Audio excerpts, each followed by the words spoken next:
Hello, good evening. My name is Christopher Lara, and I will be teaching MLA and APA essay formatting. Hmm.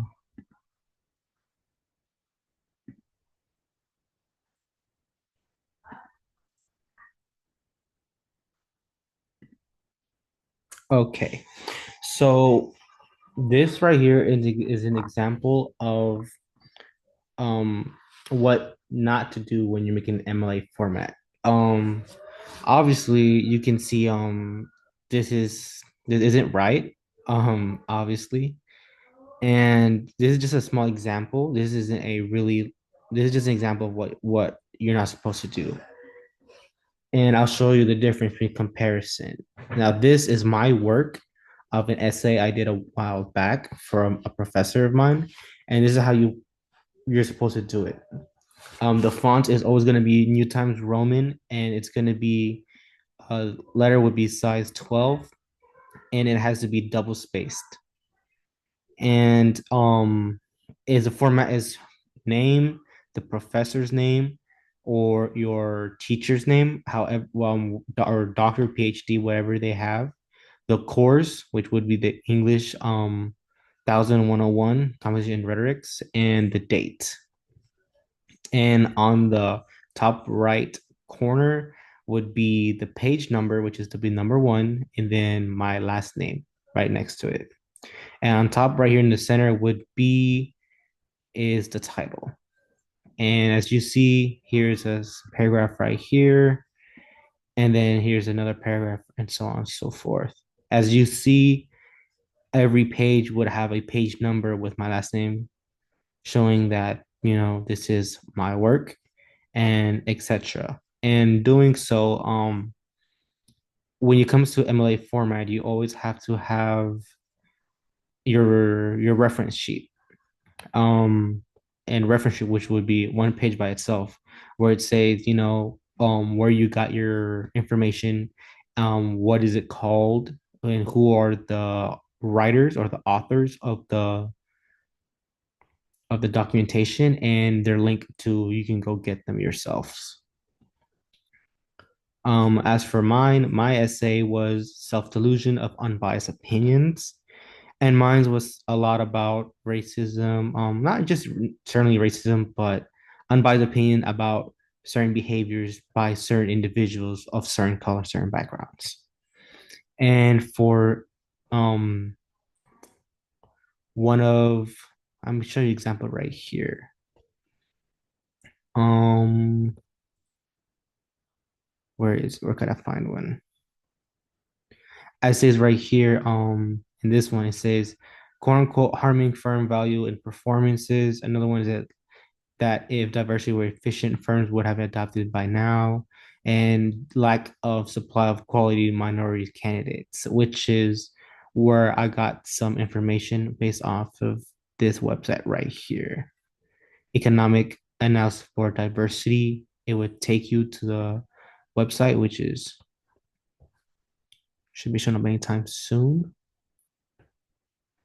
uh Down here, and I this is where you can go read along if you guys want to, but I'm just going to show you something very quickly, how where I got all of my information from here. I cited from here and I put it into here, and it shows you their name as well.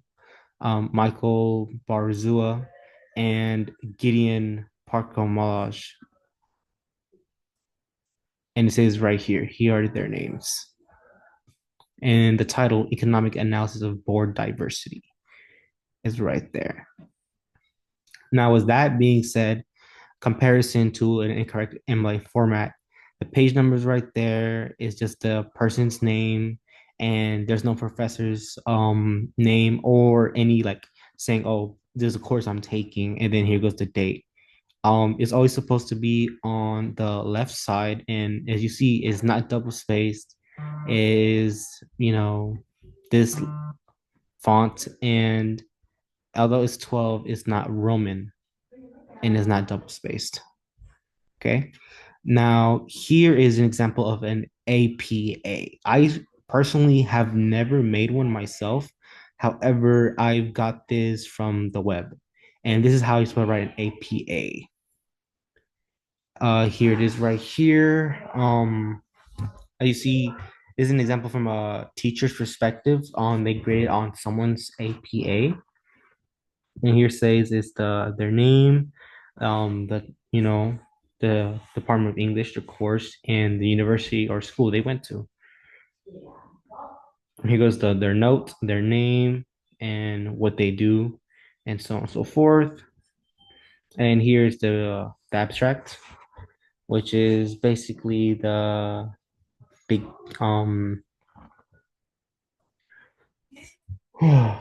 mhm. And doing so, here goes everything that you need to have. Similar close to an MLA format, however, it is a lot more like a research paper font. As what I'm, as what the best thing I could say that's similar to it. Here goes another one right here. How it goes, highlighted and such forth. Um, Here goes another one right here, and then in the end, it would say, hold on, we're on page 5, and the end would say um where they got some of their information down here, right here. See, it shows where they got their citing and everything, just like an MLA format would have. And here, obviously, this person has done a bunch of research. They have up to 30 pages worth of research. And here's the ending of this. And as you can see, they really went far beyond up to even bringing charts and methods, as you can see, which is very good to see. It's very formal, to say the least. All right. Uh, like I said, um, there's always going to be a reference page, like I'm saying, same thing as MLA. Additional elements that's going to be in there: main body, an abstract, title page, which is right up front right here, title page, then running headers, and then the abstract, and then here's from down here would be the main body.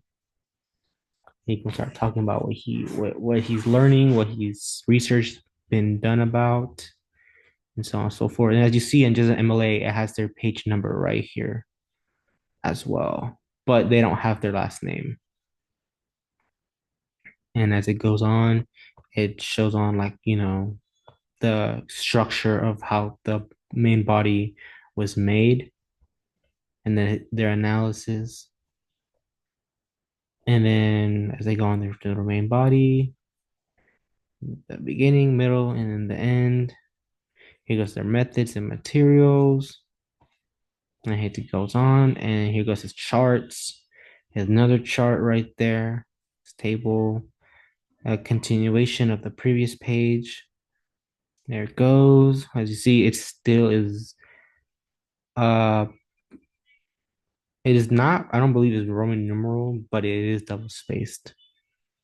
And it does use quotation marks to cite evidence from their references, so on and so forth. And yeah, they reference the name, what it's called, the page number, the chapter, and here goes the link and where they got it from, the University of Professors, background on conventional faculty position. There goes the website there as well, and so on and so forth. All right. Thank you very much. That will conclude on how to do MLA and APE format. Thank you very much.